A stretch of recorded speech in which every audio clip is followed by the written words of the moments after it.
सज्जेना होतु मे जय मंगलम् उत्तमंगेन वन्देऽहं पादपंसो वरुत्तमं बुद्धेयो कलितो दोषो बुद्धो कमतु तं मम बुद्धं यावनिब्बान पर्यन्तं शरणं गच्छामि।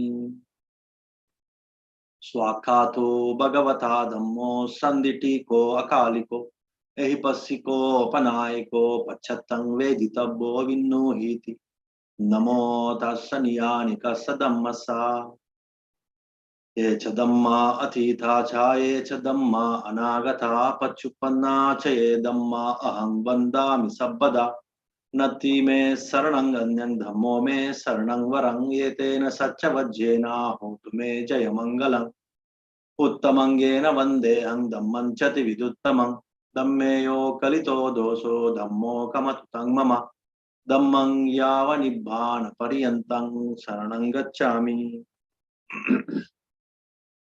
सुपटिपन्नो भगवतो सावक संगो उजुपटिपन्नो भगवतो सावक संगो न्यायपटिपन्नो भगवतो सावक संगो सामीचिपटिपन्नो भगवतो सावक संगो यदिदं चत्तारि पुरिसयुगानि अट्टपुरिसपुग्गल एषा भगवतो सावक संगो पाहुनैयो दक्षिणैयो अंजलिकरणीयो अनुत्तरं पुण्यकेतं लोकस्याति नमो तस्स अट्ट अर्य पुग्गला महासंगसा ये च संगा अतीता च ये च संगा अनागता पच्युपन्ना च ये संगा अहं वन्दामि सर्वदा नति मे शरणं अन्यं संगो मे शरणं वरं ये तेन सच्च वज्जेना होतु मे जय मंगलम् उत्तमंगेन वन्देऽहं संगं चति विदुत्तमम् संगेयो कलितो दोषो संगो कमतु तं मम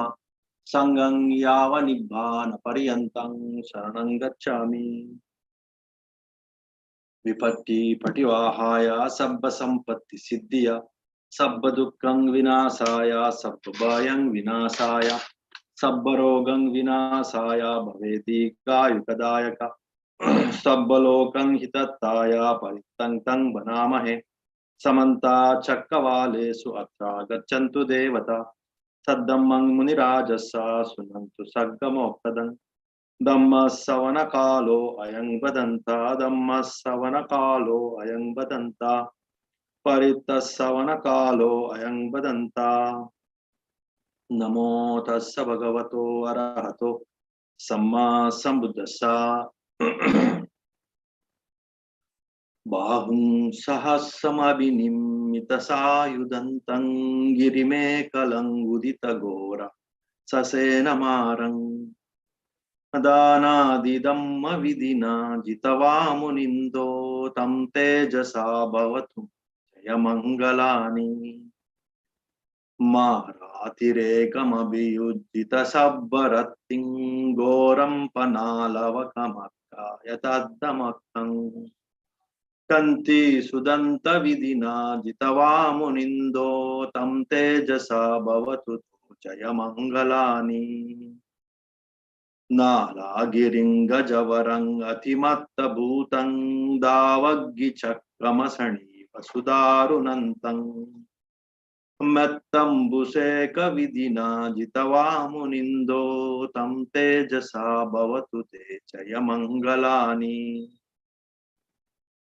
उक्कित खड्गमति हत्त सुदारुणन्तं धावन्ति योजनं हिमालवन्तं इद्दिविसङ्कटमनो जितवामुनिन्दो तं तेजसा भवतु तो जयमङ्गलानि कत्वानकत्तमुदरं इव गब्बिनीया चिञ्चाय दुत्तवचन जनकाय मज्जे संतेन सोम विधिना जितवामुनिन्दो तं तेजसा भवतु तो जयमङ्गलानि सच्चं विहाय मति सच्चकवादकेतुं वादाभिरोपितमन अति अन्धभूतं पन्यापदीपजलितो जितवामुनिन्दो तं तेजसा भवतु तो जयमङ्गलानि नंदोपनंद भुजगं बुदं महिद्दिं पुत्तेन तेर भुजगे नदमापयन्तो इद्दूपदेश विधिना जितवा मुनिन्दो तं तेजसा भवतु तो जयमङ्गलानि दुग्गाहदिट्टि भुजगेन सुदट्टहत्तं ब्रह्मं विशुद्धिजुतिमित्ति बकाभिदानम् ज्ञानागदेन विधिना जितवा मुनिन्दो तं तेजसा भवतु ते जयमङ्गलानि ये तापि बुद्ध जयमङ्गल अट्टगाता यो वाचको दिने दिने सरते मतन्ति हित्वाननेक विविधानि चुपद्दवानि मोक्षं सुखं अधिगम्य नरो सपन्नो एतेन सच्चवज्जेन स्मृतिनो होतु सब्बदा एतेन सच्चवज्जेन होतु नो जयमङ्गलम् एतेन सच्चवज्जेन पातु नो रतनत्रयं नमो तस्स भगवतो अरहतो सम्मा सम्बुद्धस्स चक्रवरंकितरत्त सुपादो लक्कणमण्डित आयतपाणि चामरछत्त विभूषित पादो ये सहितुय्यपिता नरसिंहो सख्य कुमार वरो सुकुमालो लक्कण वित्तट पुण्य शरीरो लोकहिताय गतो नरवीरो ये सहितुय्यपिता नरसिंहो पुण्य सशंक निवन्न देवनरानपियो नरनागो मत गजिंद विलासित गामी ये सहितुय्यपिता नरसिंहो कत्तिय संभव अग्गकुलीनो देवमनुष्य नमस्थित पादो शील समाधिपतिष्ठित चित्तो ये सहितुय्यपिता नरसिंहो आयत तुंग सुसंतिटनासो गोपमुखो अभिनील सुनेतो इंद्रधनु अभिनील बमुखो ये सहितुय्यपिता नरसिंहो वत्त सुमत्त सुसंतिटगीवो सिंहहनोमि गराज शरीरो कंचन सुच्च विवुत्तमवन्नो ये सहितुय्यपिता नरसिंहो सुनिद्ध सुगंभीर मंजु सुगोसो हिंगुल बंधु सुरत्त सुजीवो विसति विसति सेत सुदंतो ये सहितुय्यपिता नरसिंहो अंजन वन्न सुनील सुकेशो कंचन पट्ट विशुद्ध ललाटो ओषधि पंडर शुद्ध सुन्नो ये सहितुय्यपिता नरसिंहो गच्छति नीलपते वियचन्दो तारगणा परिवेत्तिटरूपो सावकमज्जगतो समनिन्दो ये सहितुय्यपिता नरसिंहो एतेन सच्चवज्जेन सोतिनो होतु सब्बदा एतेन सच्चवज्जेन होतु नो जयमङ्गलम् एतेन सच्चवज्जेन पातु नो रतनत्रयम् नमो तस्स भगवतो अरहतो सम्मा सम्बुद्धस्स अविद्यापच्छया संखारा संखारपच्छया विज्ञानं विज्ञानपच्छया नामरूपं नामरूपपच्छया सलायतनं सलायतनपच्छया पस्सो पस्सपच्छया वेदना वेदनापच्छया तणः तणःपच्छया उपादान उपादानपच्छया भवो भवपच्छया जाति जाति पच्छया जरा मरणं शोक परिदेव दुःख दोमनसुपायासा संभवन्ति एवमेतस्य केवलस्य दुःखकन्दस्य समुदयो होति अविद्यायत्वेव अशेष विराग निरोधा संकार निरोधो संकार निरोधा विज्ञान निरोधो विज्ञान निरोधा नाम रूप निरोधा सलायतन निरोधो सलायतन निरोधा पस्स निरोधा वेदना निरोधा तनहा निरोधा उपादान निरोधा भव निरोधा जाति निरोधा जरा मरणं शोक परिदेव दुःख दोमन सुपायास निरुज्यन्ति एवमेतस्य केवलस्य दुःखकन्दस्य निरोधो होति Etena Satchavajjena Sotino Hotu Sabbada. Etena Satchavajjena Hotno Jayamangalam. Etena Satchavajjena Patno Ratanatayam. Namo Tassa Bhagavato Arahato Samma Sambuddhassa. Arhang Arahotina Mena Arhang Papang Nakaraye. Arhatta Palang Patto Arhang Namo Tanamam. Samma Sambuddha Jnanena Samba Sambuddha Desana. Samma Sambuddha Lokasming Samma Sambuddha Te Namo. Vijja Charana Sampanno Tassa Vijja Pakasita. Atita Nagattu Panno Vijja Charane Tanamo Namo. Sugato Sugatattanang Sugato Sundarang Picha. Nibbanang Sugating Yanti Sugato Namo Tanamo Namo. Lokavido Tina Mena Atitana Gate Vidu Sankara Sattamaka Sattamoka Se Lokavidu Namate Namo Anuttaro Jnanasilena Yolokasa Anuttaro Anuttaro Pujalokasming Tang Namasami Anuttaro Sarati Sarati Deva Yolokasa Susarati Sarati Pujalokasming Tang Namasami Sarati Devayakka Manusanang Loke Agga Paladadan Adantang Damayantanang Purisajan Nete Namo Bhagava Bhagava Yutto Bhaghang Kile Savahato Bhaghang Samsara Muttaro Bhagavana Mete Namo Namo Yetena Satchavajjena Sotino Hotu Sabbada Yetena Satchavajjena Hotuno Jayamangalam Yetena Satchavajjena Patuno Ratanatayam Sabbityo Vivajjantu Sabbarogo Vinassatu Mate Bhavatantarayo Sukhiti Gayuko Bhava Bhavatu Sabba Mangalang Rakkantu Sabba Devata Sabba Buddhanubhavena Sabba Dhammanubhavena Sabba Sanganubhavena Sadaswati Bhavantu Te Imina Punyakam Hena Mame Bhala Samagamo Satang Samagamo Hotu Yavanipana Patiya Idame Punyakam Asava Kayangva Hotu Sabbadukka Pamuchatu Nibbana Sampachayo Hotu San.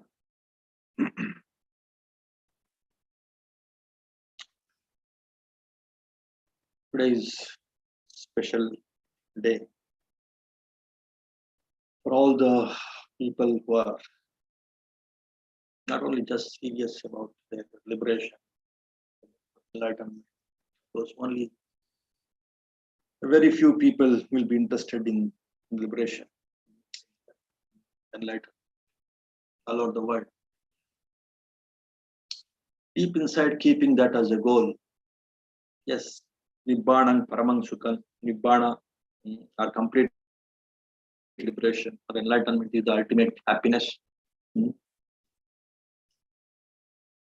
Though it is very difficult for me, but I just have that conviction that maybe sooner or later, that's my goal.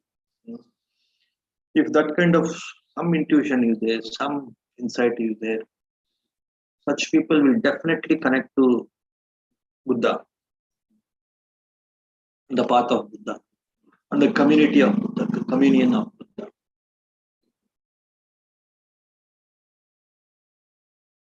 So today, as many of you know, it is very unique. It is not only special, it is very unique.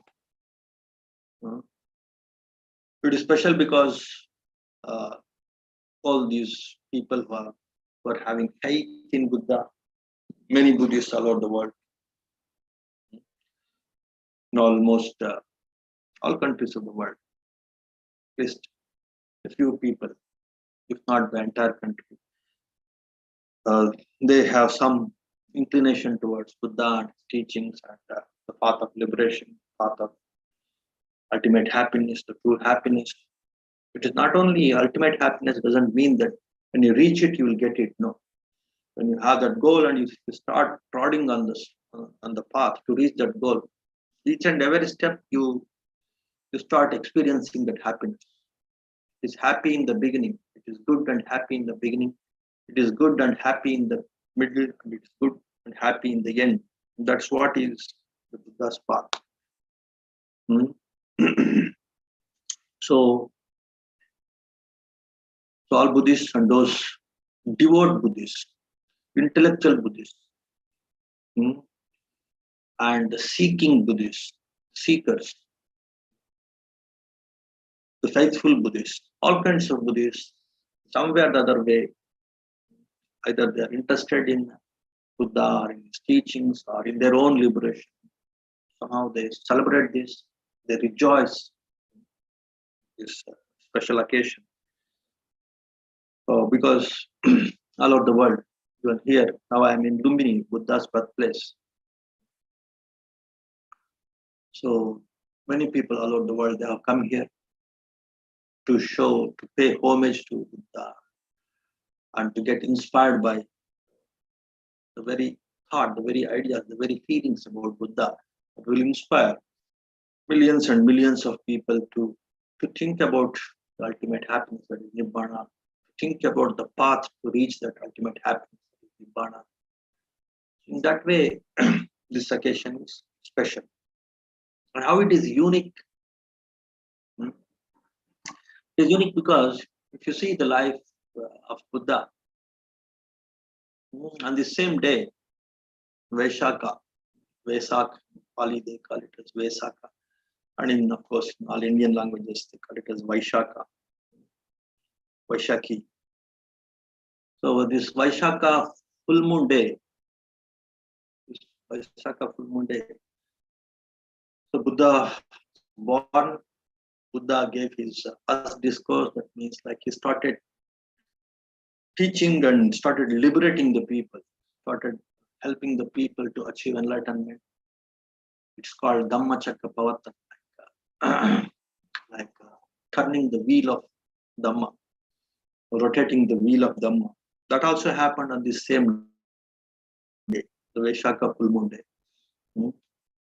And then the great demise is called Mahaparinibbana of Buddha. That also happened on the same day, Vaishaka full moon day. So in the month of May, generally, it falls Vaishaka full moon day. So all these three major events of Buddha's life fell on the same day, that is the Vaishaka full moon day. In that way, it is quite unique. You don't see this kind of rare occurrence in the life of any other master or any other teacher or any other person for that matter, any other being. So in that way also it is very unique, this Buddha Purnima. So we call, like people call it as Buddha Purnima rather than calling it as Buddha Jayanti or Buddha Vardhanti. So all these things happened. Vardhanti also happened. His great demise happened. And Dhamma, the birth of Dhamma, that means the teaching of Buddha started on this same day. It is Dhamma Vardhanti also, Dhamma Jayanti also. It is Dhamma Jayanti, Buddha Jayanti, and Buddha Vardhanti also. That means, so in that way, all these three things happened on this day, Buddha Purnima. That's why we call it as Buddha Purnima rather than calling it as Jayanti. Of course, if you call it as Jayanti also, there is no harm in it. But when you calculate the dates, then it should be from the Buddha Jayanti, from the birth of Buddha. But generally they calculate from the great demise of Buddha. So based on that, they give this is so and so Buddha Purnima. So that is the uniqueness of this Buddha Purnima. Buddha Jayanti, Dhamma Jayanti, and Buddha Vardhanti, the great demise. All these three things happened on this day, Vaishaka full moon day. So now coming to our topic, today's topic discussion, that is the role of Bhakti, especially in Buddha. If you have Bhakti, and its role, and the benefits, how it is significant, and for whom, for what kind of people, for what kind of temperaments it is more suitable, and not only for a specific kind of people, specific temperament people. For everyone, he may be ultra intellectual. For him also, having the devotion, having bhakti, having complete confidence, having firm confidence, having right confidence is very, very important to progress in the path. And even person like Arahants also, though they have reached the ultimate goal, that is complete liberation, but still, out of gratitude, out of respect, they will have devotion in Buddha. And for the people who have started their journey, for them, out of, say, again, of course, respect and to some extent gratitude, and also for having, say, firmness in the path and in the goal, to establish the firmness in their own being, their own psyche, their own minds. One should have the devotion also, because devotion is very, very powerful. If it is supported by intellect, then that devotion becomes the right faith. So that right faith one should develop in Buddha and his teachings. And Buddha and his teachings, Dhamma and Sangha, as I always tell you, they represent right view. So right view means the right goal and the right path. So if you have right faith in the right goal and right path, then definitely you will have devotion, that conviction, devotion in Buddha also. Generally, people they love the other people, their family members, their friends, they respect again the people around them. Human being is more an emotional being than an intellectual being. Once your emotions are pure, emotions are perfect, then automatically your intellect also start opening up. That's what happened in the case of so many millions of devotees. Not only in the case of Buddha, and other devotees, of other teachers, other religious leaders. They developed the faith, firm belief. The teacher, maybe because of his magnanimity, his personality, because of his teaching, because of his morality, because of his wisdom, because of the goal that he is strongly looking for, because of the goal he reached. So many factors will influence the audience, the listener, the followers, the disciples to get that connection with the teacher. So that's what is recommended by Buddha also. Though Buddha teaches the right view, the supreme wisdom, the supreme knowledge of handling the mind, purifying the mind, liberating the mind, which is nothing but the right view, purification, right to liberation. He emphasizes in many places the power of faith, the power of the faith is very firm, very clear, not wobbling, not shaky. Then you can call it as devotion. It becomes devotion. And of course, if it exceeds, if it becomes too much devotion, then it becomes blind. That, of course, that care one should take. But in the time of Buddha, because he was there, so he compelled people to develop faith. Nobody took it so extreme. They could strike the balance and they could liberate. Because in addition to establishing the right faith, Buddha, so he used to support it with the right view also. He used to teach right view, and if they're going extreme, he used to bring them to the means, bring them to the middle path. So in that way, because of that very powerful teacher, many people first they developed a lot of devotion and faith in Buddha, and then because of his teachings, because of his wisdom, they could not take it into extreme devotion, and they can't become the blind followers, and automatically they have come to that they could strike that middle path, that balance, and they could liberate themselves. They could achieve the ultimate happiness, and in the path also they started achieving happiness. There are so many instances in the scriptures you can see. There was one person by name, one monk, great monk by name Vakali. So the very appearance of Buddha was so inspiring for this Vakali. He always used to look at the very physical appearance of Buddha, and he used to develop some kind of ecstasy, some kind of rapture, some kind of great joy.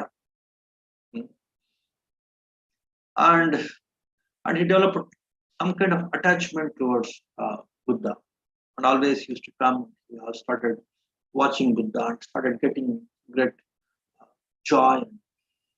Buddha observed this, and uh, of course, Buddha could find out the disposition of this great monk Vakali, and he could admonish him, reprimand him, just by having this faith towards me, appreciation towards me, towards my teachings, towards my words, and towards my physical appearance.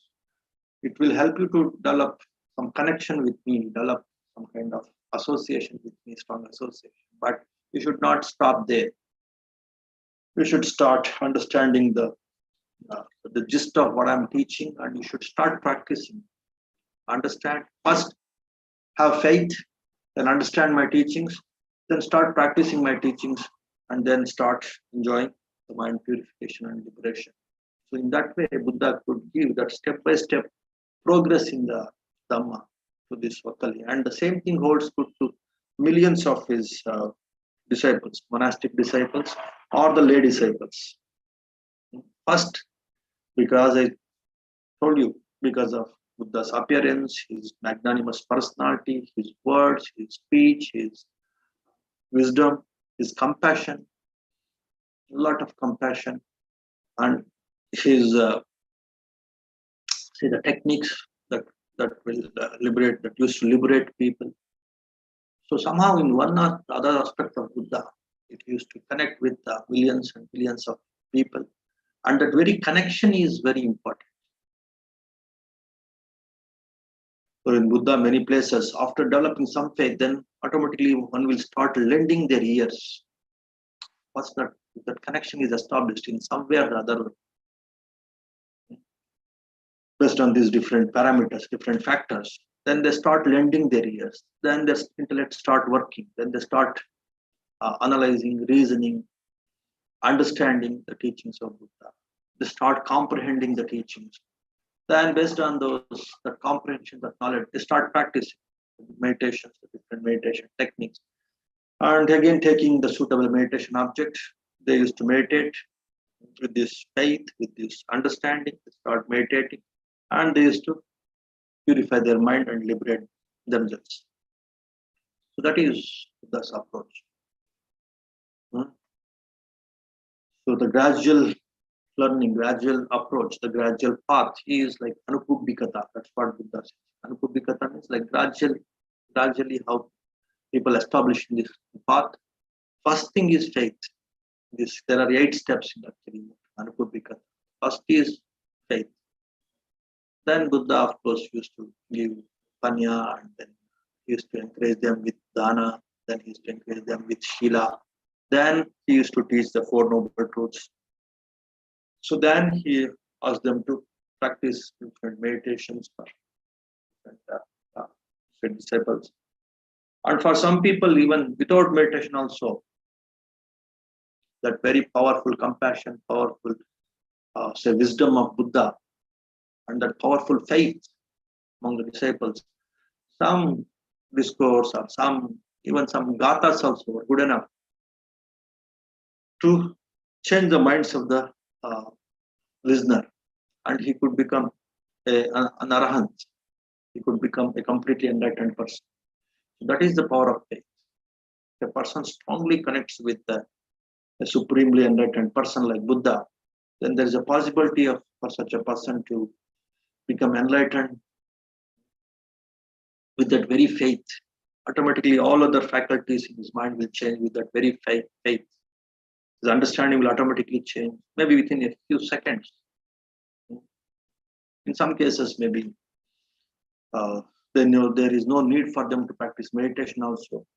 automatically that very understanding will purify their mind, and there is no need for them to practice meditation. After all, meditation is for purification of the mind. So then they could comprehend the Four Noble Truths, they could see the ultimate realities, ultimate truths about the body, about the mind, about the existence, and they used to become arhants, Aryas, like Sotapanna, Sagdagamis, Anagamis. So in that way, there is one uh, one observation that I have made. So many of the followers of Buddha, either they fall into the extreme of overthinking, overanalyzing, over intellectualizing the things, and their faith becomes weak. And once that faith becomes weak because of this over intelligence, over analysis of the Buddha's teachings, then their practice it will lack that conviction. They lose interest uh, in meditation also, and after some time they may lose interest in that very path itself.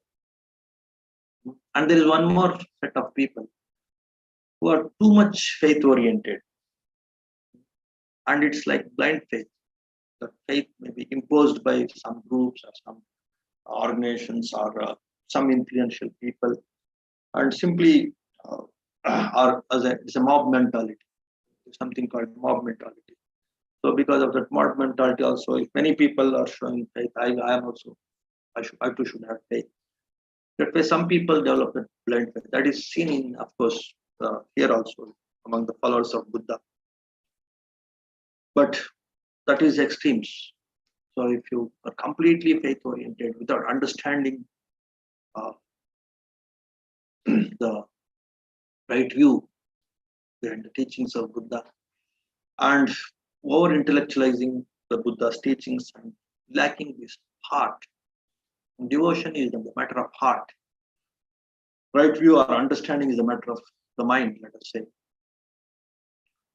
So if these two things are not merged or not brought into balance, then what happens? Then you will fall into the extremes. Too much faith also leads to blind faith. It leads to maybe simply hero worship kind of thing, or not practicing, or not understanding and analyzing. And again, after some time, that faith will vanish if it is not supported by the understanding. And if it is only understanding, only critical thinking, if it is not supported by faith, again after some time, you may lose interest in the path and the practice. So that's why striking the balance between this right faith and right view is devotion, and the intelligent understanding of Buddha's teachings is very crucial. But actually, if you take up this right faith means like already there is some seed of right view in the right faith. Then automatically, because of that right faith, that seed of right view also will keep on developing. Then you will strike that balance in right view and right faith. And if you have the correct understanding of right view, then automatically your heart will start opening up, and you start appreciating the qualities of Buddha, the appearance of Buddha, even the appearance, the 32. Just now I chanted one Narsiha Gatha, where his appearance also is like, say, it's started appreciating, started worshipping, started, say, prizing.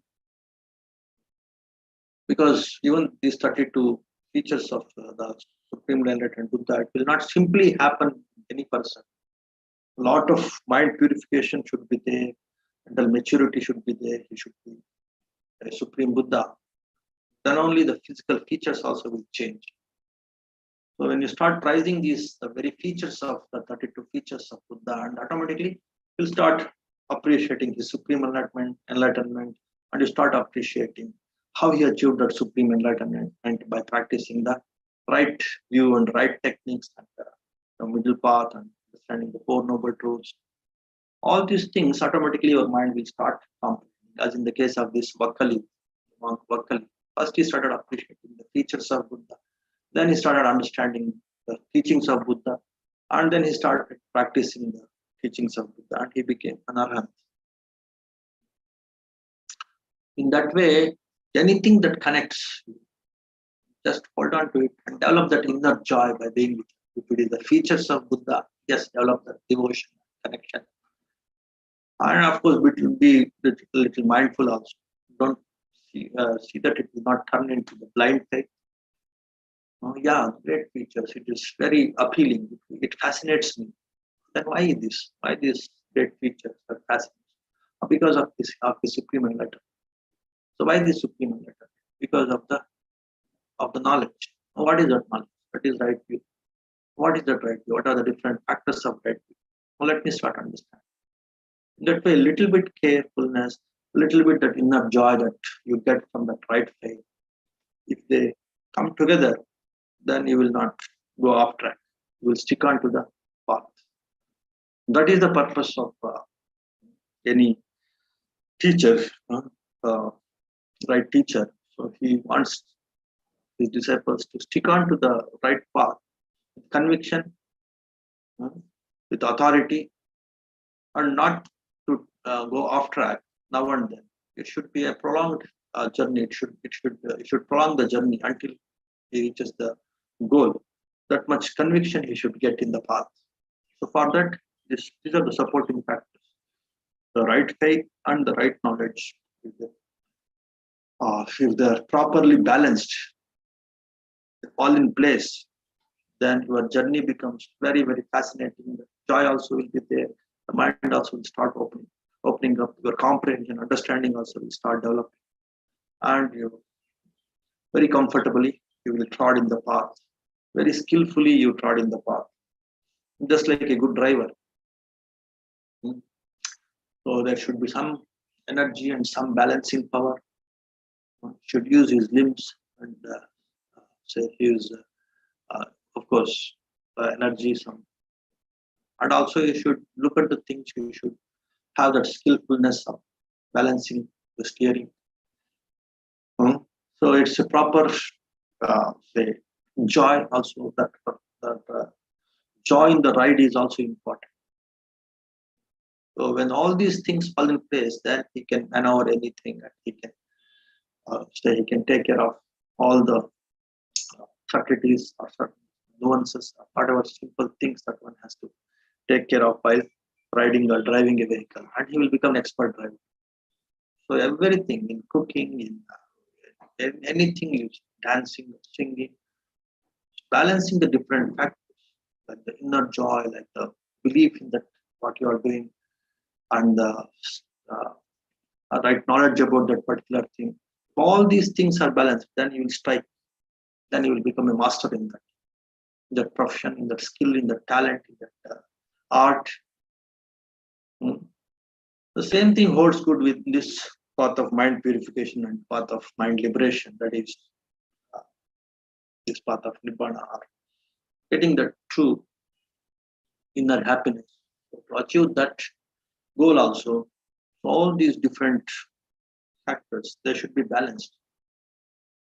Don't fall into the extreme of only buddhi, only intellect, or don't fall into the extreme of bhakti. Bhakti and buddhi, if they're balanced, then the path becomes very, very authoritative, very, very comfortable, very, very joyful. So here, what is the key takeaway? Whatever I said now, whatever feature, whether it is physical feature, intellectual feature, or his compassion, whatever that strikes, that inspires you, you open up yourself, you accept it, and then start appreciating, start prizing it, no harming it. Then slowly, then you start understanding the other aspects, like what is the knowledge behind it, what is the path. Then, or slowly, it will open up. If you have right association, definitely it will open up quickly. That way, so that anything that thrills you, that fascinates you, these different aspects of Buddha, his personality, his personality, one can definitely connect to it.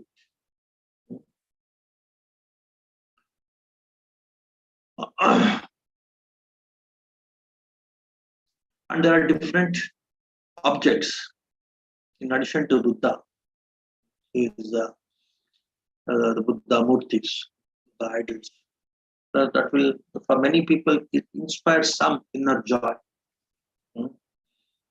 Even many people say, even though they are not Buddhists, even they are very great intellectuals, like even Nehru, Gandhi. Many people they used to appreciate, not just in India, in other countries also many great people. They used to appreciate the Buddha statue, Buddha murtis. They used to keep Buddha murtis in their office, in their chambers, in their houses, to get that inspiration, to get that calm, with that very calmness of Buddha murtis.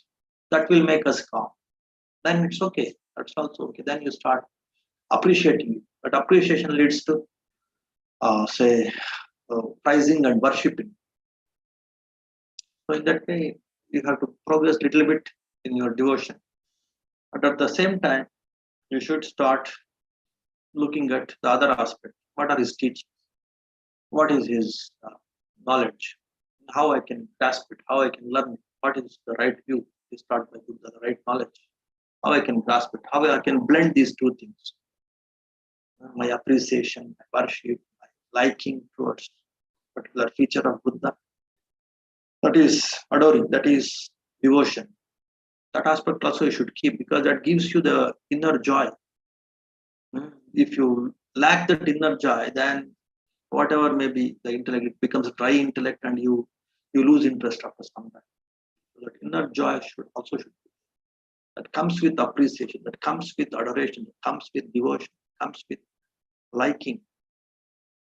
Something that, like for some people, the very calmness of the statue, that is very much adorable, likable.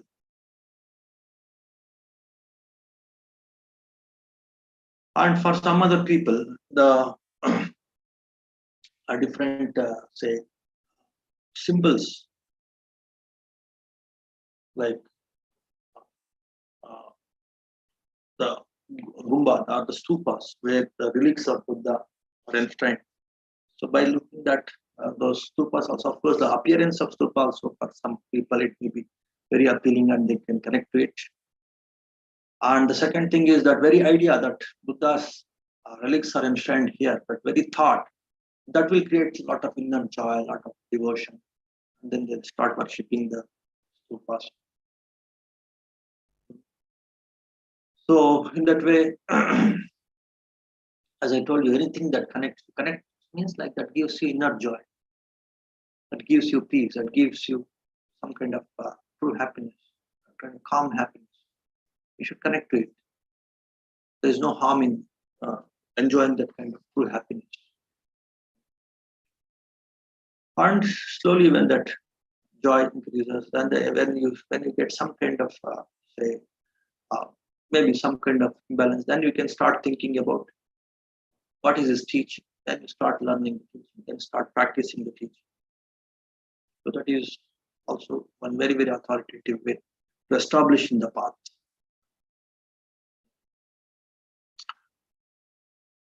Of course, in many Buddhist countries, they worship so many other things also. But sometimes it will go extreme, and it becomes blind faith. And of course, luckily in Buddhist countries, it will not turn into some kind of aggressiveness, some kind of fanaticism, some kind of dogmatism, some kind of fanaticism. That extremeness leads to extremism and fanaticism, and that will lead to some kind of violence behavior also. We are superior, others are inferior. That is very, very less as far as my knowledge is concerned. But still, their minds will not grow if they fall into that kind of, even that non-violent fanaticism, or some fundamentalism, or too much devotion. If it is not supported by the right view, if you don't look into the other aspect, that is, what are his teachings, how can you practice it, then we will not progress authoritatively. Buddhas are there because of their skillfulness. They used to teach even for the person who is deeply devoted to Buddha. and he could change, he could help them to transfer their mind and purify their mind. But now you should take up that responsibility for yourself. Yes, I should enjoy the right faith. I should develop devotion by appreciating any of the features, physical features, mental features, psychological, spiritual features of Buddha. At the same time, I should not stop there. I should look into the connection to that inner joy. I should look into the teachings of Buddha and start learning the authoritative teachings of Buddha. That also should be there in your mind. That is one more point that I wanted to highlight in today's discourse. And now coming to the different gathas that we chanted. The first one is your Mahajayamangala Gatha. So here, getting inspiration by the great victories of Buddha. So he conquered most evil, the most cruel, the most wretched people, most intellectually wretched, uh, um, physically wretched, intellectually wretched, such people who are intoxicated with power. For such people also Buddha could convert with his compassion, with his wisdom, with his very appearance, with his skillfulness. So in that way, that Mahajayamangala Gatha, how he conquered Mara, is very, very, say, he's materialistic. He is bound to this worldliness. He doesn't want to leave this world, at the same time he doesn't want to allow other people to leave this world, because he's very powerful. He wants to keep all the beings, all the human beings especially, in his grip, worldliness. He could defeat him. He was very powerful. Buddha could defeat him and his army. And also there was one great serpent king, Nandopananda. He was also very powerful, and he was very arrogant and proud, and he of his power, and he could defeat that serpent king with again tit for tat. So with again the same. So whatever skill he has, so he showed superior skill. He and his disciples, like one of his chief disciples, Moggallana, he asked him to show superior skills in the supernormal powers, and that has that could tame the Kandopananda. So in that way, using different skills, Buddha could tame, Buddha could convert, Buddha could change. Very, very powerful, egoistic, physical power that makes some people very, very egoistic. Intellectual power that makes many people very egoistic. They will be stuck their own. They won't go beyond that. Those things will not purify their mind, will not give them the true inner happiness, true inner joy, and it will not liberate them to reach that nibbana or ultimate happiness. So to help them only, again, there is a lot of compassion in all these conversions, all these teachings of Buddha, helping the other people to change their temperament, change their thinking, change their arrogance, to become and change their, first of all, ignorance, to come out of the ignorance. So in that way, he helped with this Lokananda. And there was one lady, Chincha, she wanted to, it's a disgrace, she wanted to create some problem for Buddha. He could come out of that problem with his skillfulness and compassion. So in so many instances, Angulimala, so he was such a ferocious killer. He could change him. He could become an arahant. That he could tame not just the humans and the divine beings. He could change even the animals. There was an animal, an elephant, Nalagiri, was intoxicated, became more ferocious. Out of his compassion, he could tame that elephant. So all these things, it will inspire us towards these qualities of Buddha. It's not just towards the being. It is, because being is one thing, person is one thing. And behind that, the qualities, his compassion, his intelligence, his skillfulness. So these things should inspire us, and it will develop that connection, liking, lead to connection. Connection leads to, again, intellectualizing the things, start knowing what he has taught. My mind will open up. Then practice, then purifying and getting liberated. So that is the approach. Anupubhika, step by step. The first step always for most of the people, 99.999% more than faith. Faith is the first step of devotion, bhakti. In some contexts, they equate them. And especially in Buddhism, they equate devotion, faith, and confidence also. To develop confidence, conviction, firm conviction in the teacher, in his communion, his teachings. They develop that firm conviction. So for that, one should have support of devotion. Then it becomes very joyful conviction.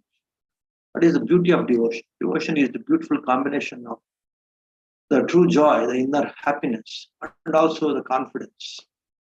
The true conviction, the true joy, they come together. Then it becomes devotion. Such a person with that devotion, then automatically he'll start learning the things also, and he'll get that right view also. Right view also fall in place. He'll follow the right faith. Right view will follow the right faith. These basic conditions, if you take care. Okay, so that is about Mahajayamangala Gatha. So how he could defeat in so many circumstances, very, very tricky circumstances, where no other person could come out of that problem, but Buddha could come out of the problem and also change the person who is creating that problem. So that's what inspires many people to develop some connection and some appreciation and then devotion towards Buddha. That's why I chanted that Mahajayamangala Gatha. And the other one is Narsimha Gatha, where Buddha's son and the wife, when he was a lay person, his wife, son, the wife, her name Yashodhara Devi, and son Rahula. So she was prizing the features and the qualities of Buddha in that Narsimha. Again, that inspired, that developed a lot of say confidence, faith, and inspiration in the mind of Rahula. For children, for soft-hearted people, for hearty people, the great qualities, the great knowledge, the great compassion of individual, it inspires. So it is supreme compassion, supreme knowledge, supreme enlightenment of Buddha should definitely inspire all kinds of people, because he achieved that supremeness in all these qualities. Even his physical appearance has changed because of his qualities, the spiritual qualities. If those things are told to the children, they develop a lot of inspiration, a lot of faith, a lot of devotion. Because of that, this Narsimha Gatha also I chanted.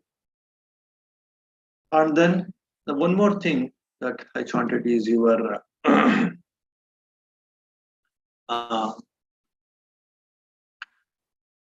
this arhant, or these qualities of Navaguna of Buddha. That's also a beautiful thing. First time actually I saw this in this one devotion, one book, where this devotion aspects of Buddha are there in this book. Arhang arahoti namena arhang papang nakaraye arhatta palang patto arhang namota namo. Oh, who is an arhant? So we say these 9 qualities of Buddha. Arhang samma sambuddho jacharana sampanno sugato lokavidu anuttaro purusadhamma sarati sattadeva manusa buddho bhagava. That way these 9 qualities of Buddha we remember. So every time I start some program, or might have heard other places also, many places they start with these 9 qualities, Navagunas of Buddha. And then of course We chanted the 6 gunas of Dhamma and then again now Navagunas of Sangha. And here these 9 gunas of Buddha in the form of gathas, it is there. And that really inspired. So what they are saying here, by name he is an arhant, as he is worthy. Even in secret he does no evil. He attained the fruit of arhantship. To you, the worthy one, my homage. That is the meaning of this first quality, arhant. So arhant is the one who is completely free from evil. Even in secretly also he will not indulge in any kind of evil thinking or evil actions or evil speech. So that's why he is worthy one. Arhant means the worthy one. Arhan, means like worth, is worthy one because he does no evil, even in secret. So that's what is the meaning of this gatha. And such, that is one very inspiring a definition of Arhan. And in this small gatha, they have brought in this, the gist of the meaning of this Arhan. Then about the next Samma Sambuddha. Samma Sambuddha Jnanena. Samma Sambuddha Desana. Samma Sambuddha Lokasmi. Samma Sambuddha Te Namo. Samma Sambuddha means supremely enlightened one. What is this supreme enlightened? What does it mean? Samma Sambuddha. By wisdom he is Samma Sambuddha. In his wisdom he is definitely supreme. By teaching he is Samma Sambuddha. Desana means like teaching. Jnanena, wisdom he is Samma Sambuddha. By teaching he also he is Samma Sambuddha. A fully enlightened one he is in the world. To you, the fully enlightened one, my homage. In realization of the supreme knowledge, he is ultimate. In teaching also he is ultimate. That's why he is Samma Sambuddha. That is also one beautiful say quality of Buddha that we chant every day. This Navaguna of Buddha. Samma Sambuddha. Next, the third one is Vidyacharana Sampanno Thassa Vidya Pakasita Atitana Gatuppanno Vidyacharana Te Namo. Vidyacharana means what? Every time we chant this Vidyacharana Sampanno, Vidyacharana Sampanno. What does it mean? He is endowed with wisdom and knowledge. His wisdom is made known. The past, future, and present he knows. To you, who is endowed with wisdom and knowledge, my homage. So whatever he practices, he teaches. Whatever he teaches, he practices. That is what is the meaning of Vidyacharana. There is no conflict in his teaching and practice. That is the perfection in knowledge and in practice. So there should be coherence. There should be no contradiction. Then only he is a Vidyacharana. And he is a supreme in that. That's why he can be called as Vidyacharana Sampanno. That is one beautiful. Many people they teach, but they practice something else. But they practice something and they teach something else. So that coherence, if it lacks, then they will fall down. So in some places they say there is the Nisargiya monasteries.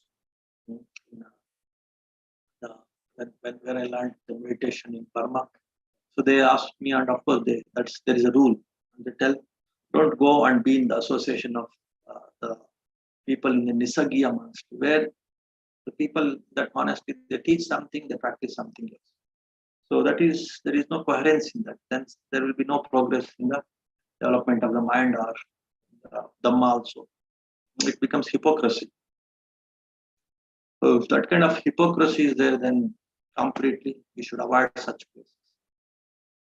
There is no need to stay or support such places. We should avoid, and that's what is the meaning of Vidyacharana. Whatever practice, that should be taught. Whatever taught, that should be practiced. There should be coherence. No contradiction. Coherence should be there. In that, Buddha is supreme, is perfect. That's why he is Vidyacharana Sampanna. Then what is the next one? Sugato Sugatathana. Sugato Sundaram Picha. Nibbanam Sugating Yanti. Sugato Namato Namo. That means he is Sugata being self-disciplined. Sugata means self-discipline. Sugata means a good appearance, good looking. The sense of going to the good state of Nibbana, not just in the appearance and in the control. He is Sugata, he will reach Gati. He will reach that perfect Gati, that is Nibbana. And he could take people also to that perfect Gati. That's why he is Sugata. Then what is Lokavidu? Lokavidu Tinamena Atita Nagate Vidu Sankara Sattamokase Lokavidu Namate Namo. So what does it mean? By name he is Lokavidu. He knows the past and future. Lokavidu, you can see across the time, across the space, the entire universe, across the space, past, present, future, and across the space also, not just his mind, the people around him, the people in his country, in this world, the beings across this entire uh, world system, entire universe, different kinds of people in this present moment, but still in different planes of existence. He could see their mind, he could see their physicality and mentality, both he can see. That is what is the power of the Lokavidu. That's why he is called Lokavidu. You can see the world correctly in its depth, across the time, across the space. So he is Lokavidu. So in that way, the quality of Buddha is prized here. Next one is he is Anuttaro Jnana Silena Yo Lokas Anuttaro Puja Lokasmi Tang Namasami Anuttaro. Anuttaro means like he is not at all compared. He can't be compared with anyone.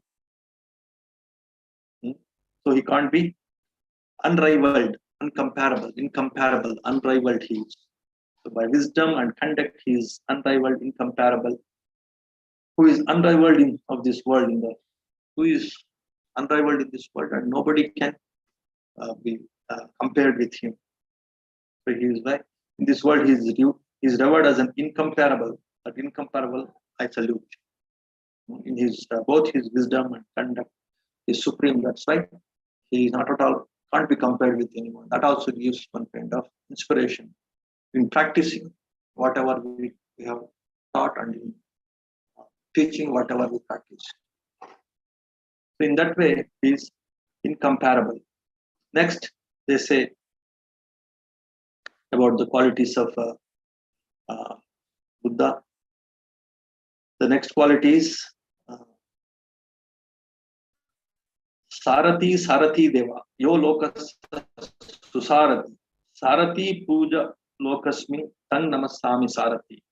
Sarati means like the charioteer who can control the chariot. He is a charioteer, he is Sarati. So Buddha is considered as a Anuttaro Purisadamma Sarati. That means he can tame anybody, any Purisa, any person who is ready to be tamed, who has little bit of inclination towards developing his mind. Buddha could gauge his temperaments, his abilities, and accordingly he could tame him and help him to become an enlightened person. That is the beauty of Buddha's ability to teach, ability to tame a person. Just like a charioteer, he can tame the horses. Same way, Buddha can Anuttaro Purisadam. He is again incomparable tamer of the people.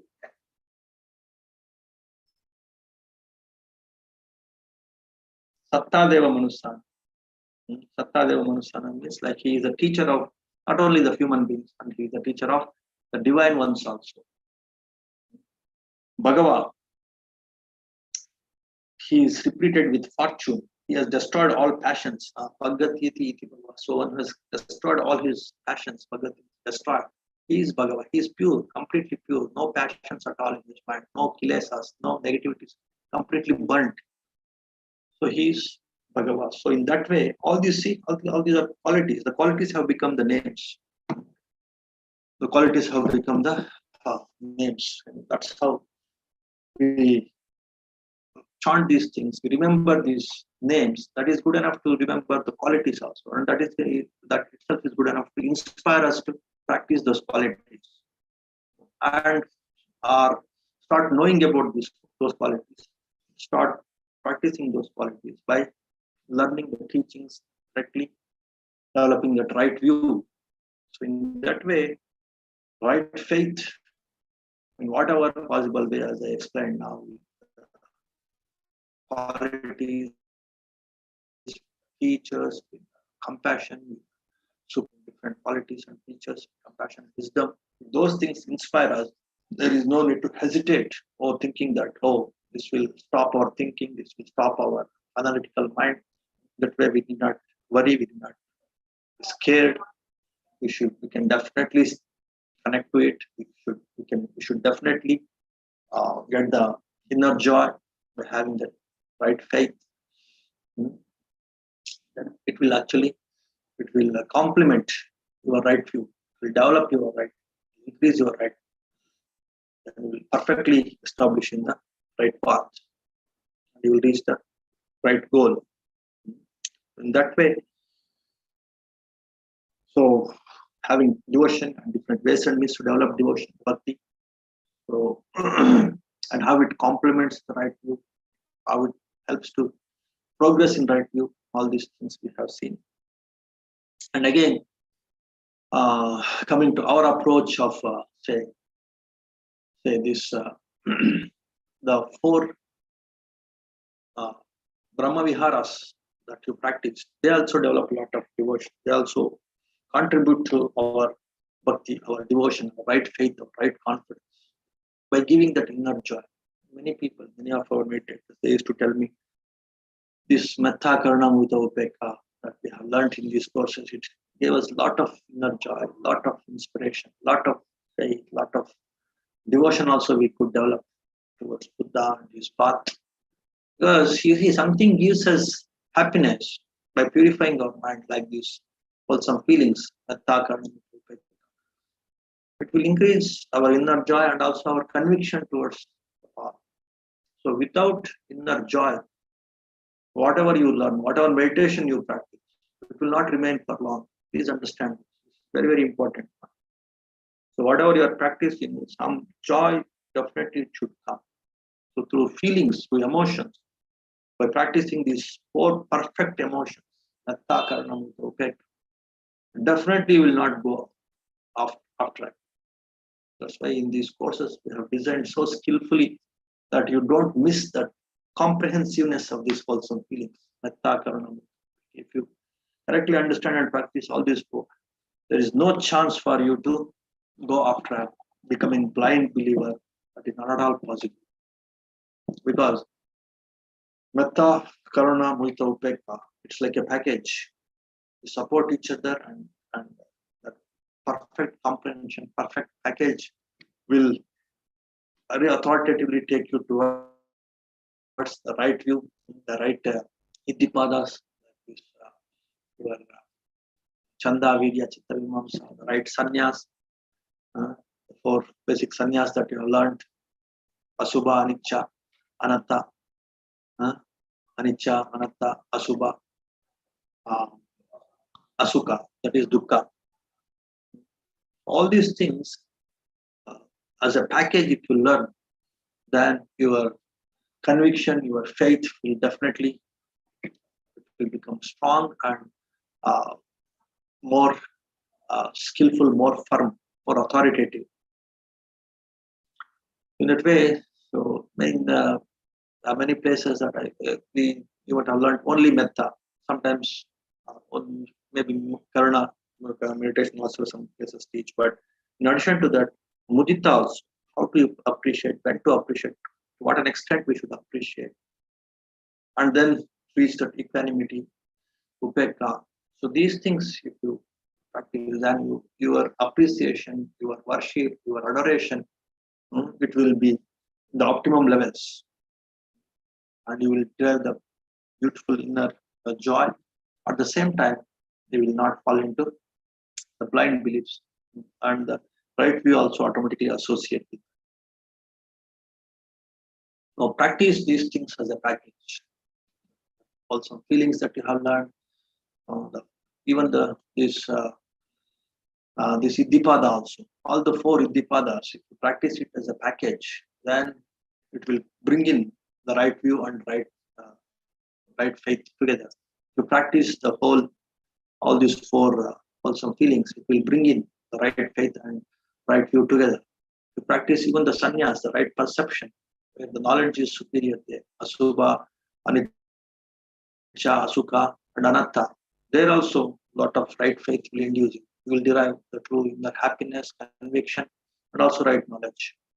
So if you miss that package, you stick on to only one thing, and if you uh, say either too much intellectualize it or either too much believe in it, then there is a danger of falling into extremes.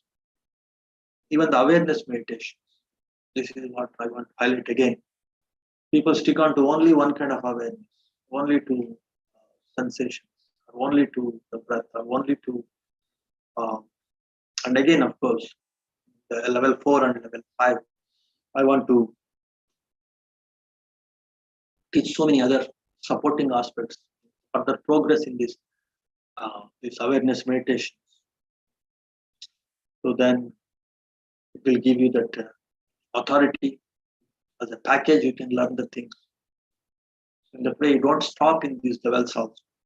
You reach to 6th level, then you will learn how to comprehend everything and develop that authority, and how to get those things as a package, and definitely will not go off track. You will fall in place. You will fall into the right track. But to start with, even for those who have not attended even the level 1, so if something inspires you in the qualities of Buddha, teachers of Buddha, or any aspect of any teaching of Buddha, that which you can hook on to, and you can see some inner joy, and also the mind is opening a little bit. That you can definitely stick on to it, and then automatically mind will start searching for other things, start working on other things, and it will start comprehending other things, and will progress.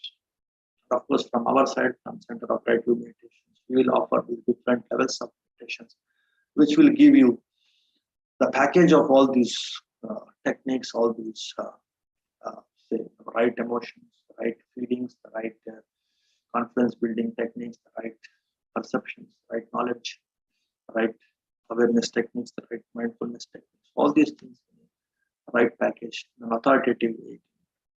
Develop. And what is the meaning of authoritativeness here?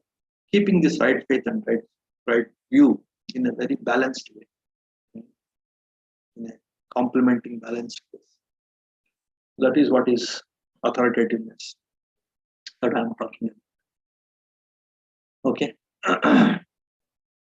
Sometime back, one of our meditators, he was asking me that, of course, our moderators, they missed some of the questions. One of the questions that again I could see, and what I can tell them, which is relevant here now about the right faith.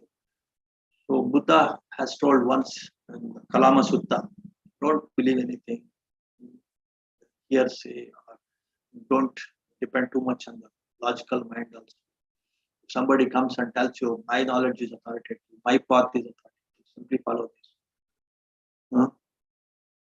Then Buddha says, do not listen to them because my scriptures say, because my teachers say, because my tradition, because many people follow this, because my logical mind is saying that this, I should follow this.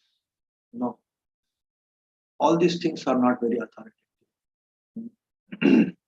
That little bit of inner joy, the true inner joy that you get by listening to something, then you can give a fair trial.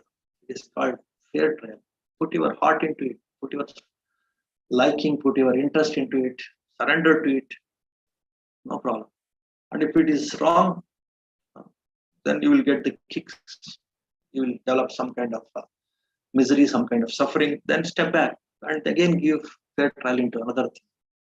That's how we want to fair this trial and error only is the only way to say believe in something, progressing in something. If everything Buddha says no need to, then whom we should believe? Among the Buddhist teachers also, whom we should believe? How to decide? For many people, this is the biggest question mark in their mind. Never mind, if something appeals to you, give 100%. Practice it for some time, 1 day, 10 days, 1 year, 2 years. Give 100%. Then you will, if it is not authoritative, definitely you will get some kind of say repulsion from that. Then come back and again give fair trial to another thing. That's the only way we should learn, we can progress in anything, not only in this spiritual. In one college, if it is not very appealing, then you leave that the school or college and you go to another college. If one teacher who is teaching some subject, any damn subject, if it is not appealing, you should leave and you go to some other thing. But when you are there, you should give 100%, completely surrendered. Nothing you lose. By completely surrendering, oh, I will waste my time, I will waste everything for this nonsense, for this stupid thing. No, that's how we should learn. That's what I did. I went through so many masters, so many Buddhist, non-Buddhist. I gave 100% to those things. After knowing its limitation, I stepped back. There is no need to blame them. There is no need to praise them. With equanimous mind, step back and give again 100% back. So in that way only we should focus. But your conviction, your faith, your confidence that it should not be so decided with half-hearted. Whatever we should do, we should use the complete heart into it. That is what is the right faith. That is what is devotion. Everything we should start with devotion, start with right faith, give 100% to it. If it doesn't work, if it won't take you to the next level, if it has some limitations, step back. That kind of flexibility we should have. When giving 100%, when stepping back 100%. That kind of flexibility we should develop. That is the only way to develop the spiritual path also, in the devotion to Buddha also. Various representatives of Buddha also. Give 100%, never hesitate. That is what is right faith. That is what is devotion. So that is the answer to that question, and which is relevant now at this juncture. So then automatically, by getting the kicks, by knowing the limitations, automatically our mind will comprehend and it will progress. The journey is a part of mind purification.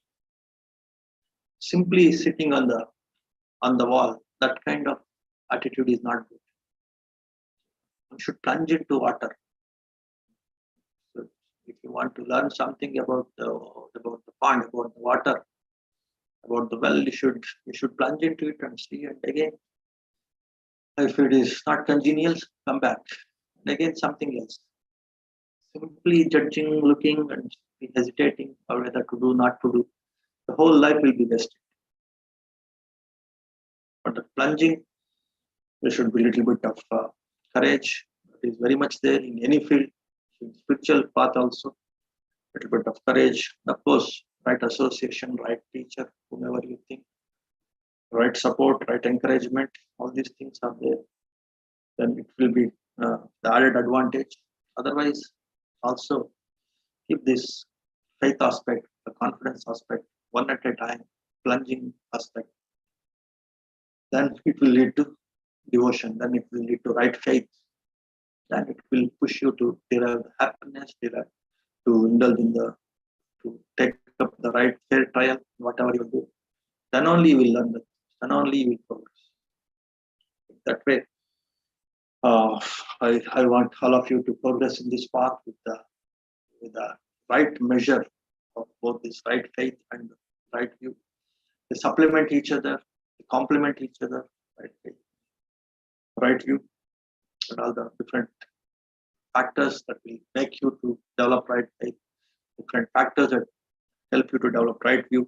All those things I could brief in this the short discourse. And on this special occasion, Buddha Purnima day, let this Purnima represents the light, the full moon. Let this light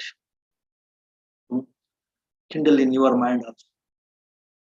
Let this light be ignited in this light of right faith, light of right view. Let these things ignite in your mind. And may all of you progress this path of mind purification. The blessings of the Supremely Enlightened Buddha, and also his Dhamma and his Sangha. Blessings be there on all of you. May all beings, all of you, be happy, healthy, and peaceful. So now, if you have some one or two questions, you can ask, then we'll come.